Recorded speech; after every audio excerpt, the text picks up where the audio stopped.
দুঃখের গল্প কি আর বলবো ভাই। ভোরবেলা উঠেই রেডি, এখন যাব পড়তে, কিন্তু বের হওয়ার ঠিক মুহূর্তে জানতে পারলাম যে স্যার আজকে পড়াবে না। মানে কি একটা অবস্থা।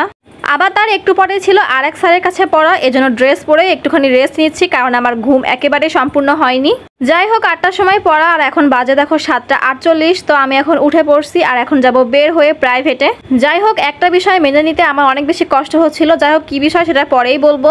ও মা, বের হতে দেখি সামনে আমার এতগুলা বান্ধবী। সকাল সকাল এতগুলা বান্ধবীকে পেয়ে আমি তো অনেক বেশি খুশি। আরে তোরা মারামারি করোস না ভাই, মারামারি করোস না, মিলেমিশে থাক।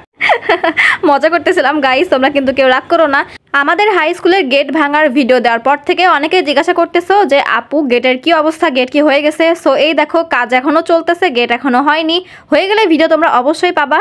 আর এখন যাচ্ছি দুই বান্ধবী গল্প করতে করতে প্রাইভেটে, আর চোখ পড়লো প্রাইমারি স্কুলের দিকে। এখানে দেখি দোলনা দুইটা একদম শান্ত হয়ে বসে আছে। এই দুই বান্ধবীর ইচ্ছা হলো একটুখানি দোল খেয়ে আসি। আর এই তো বান্ধবী দোল খাচ্ছে আর আমি ব্যাগ ধরে দাঁড়িয়ে আছি। তারপরে আমারও ইচ্ছা হলো একটু দোল খাওয়ার, তো আমি বসে বসে দোল খাচ্ছি। দোল খেতে কিন্তু বেশ মজা লাগে।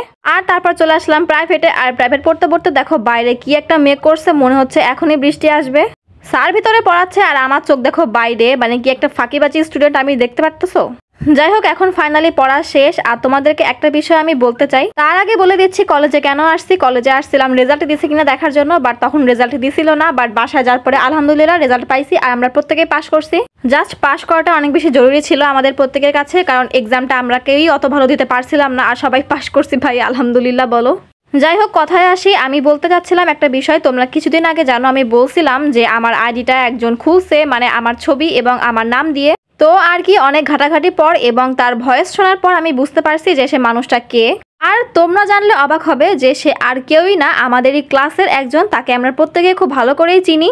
আর তার সাথে অনেক ভালো একটা মিল ছিল আমার। আর সে যে এই কাজটা করবে আমি সত্যিই ভাবতে পারিনি। এটা জানার পর থেকে আমি অনেক বেশি ভেঙে পড়ছিলাম। পরিশ্রম করলে প্রত্যেকেই কিন্তু সফলতা পাবো আমরা, তাই বলে অন্যের পরিশ্রম এবং অন্যের সফলতা দেখে কিন্তু হিংসা করাটা একেবারেই উচিত না। আর তুমি যদি অন্যের সফলতায় খুশি হও তাহলে আল্লাহ তোমাকেও সফলতা দেবে অনেক বেশি। যাই হোক, এই বিষয়ে কথা বলার এই আমার লাস্ট ভিডিও। আমি এই বিষয়ে আর কোনো কথাই বলতে চাই না, জাস্ট তোমাদেরকে একটু ক্লিয়ার করে দিলাম। তো যাই হোক, সব বান্ধবীরা প্রাইভেট শেষ করে একটা চিপস কিনে আনলাম আর এখন যাচ্ছি বাসায় ভ্যানে করে।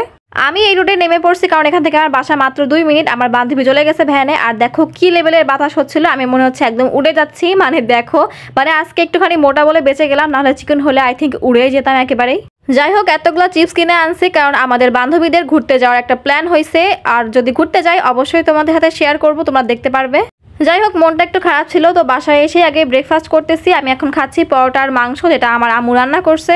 তো খাওয়া শেষ করে মন করলাম যে একটুখানি আমরা মাখিয়ে খাই, আম্মু কেটে রাখছিল।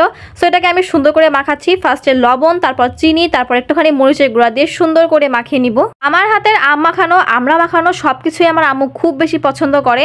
মানে এই মাখামাখি জিনিসটা আমি জবর পারি আর খেতেও অনেক বেশি মজার হয়।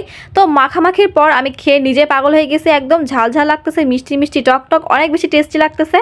তো খাওয়া দাওয়া শেষ করে গোসল করতে গেছিলাম আর দেখো বের হয়ে আমার হাতের এই একটা অবস্থা, মনে হচ্ছে না একদম বুড়ি মানুষের হাত। তো এখন বসে বসে চুল শুকাচ্ছি আর মিষ্টি খাচ্ছি। আমাদের পাশের বাড়ি আন্টি মিষ্টি দিছে আর তার জামাই আসছে বিদেশ থেকে, তাই বিদেশি চকলেট খাচ্ছি এখন। চকলেটটা অনেক বেশি মজার ছিল। আর এদিকে দেখো খাওয়া দাওয়া করতে করতে আমার চুলও শুকিয়ে গেছে। এটা হচ্ছে চুলের ফাইনাল লুক।